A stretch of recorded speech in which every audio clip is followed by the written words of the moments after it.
Oq dog'i bor ayol kishi savol yo'llaganlar. Doktorjon, qiynalib ketdim. Xo'jayinim menga nisbatan o'zgarib qoldi. Shunday vaziyat bo'ladiki, bu dunyoda yashagim kelmay qoladi. Iltimos yordam bering debdilar.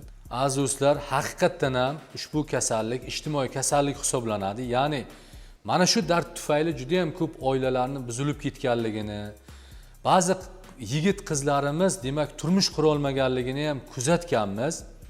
Lekin bizni tajribamizdan juda ham ko'plab insonlarimiz, yigitlarimiz, qizlarimiz, hattoki otaxon, onaxonlar ham shifo topganligini kanalimizda ko'rsatib boryapmiz.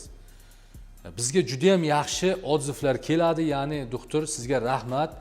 Siz mana natijalarni ko'rsatyapsiz, bizga yana umid paydo bo'lyapti deb bizga murojaat qilib shifo topgan juda ham ko'plab bemorlarimiz bor. Shu sababli demak oila a'zolaringiz bilan klinikamizga tashrif buyuring, xo'jayiningiz bilan keling, ko'rsin, haqiqatan ham demak shifo topayotgan bemorlar bilan suhbatlashinglar, gaplashinglar kerak bo'lsa va ishonch hosil qilgandan keyin bemalol demak davolanishlaring mumkin.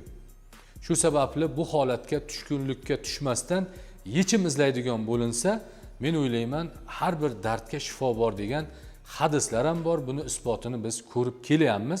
Shu sababli bemalol murojaat qilishingiz mumkin.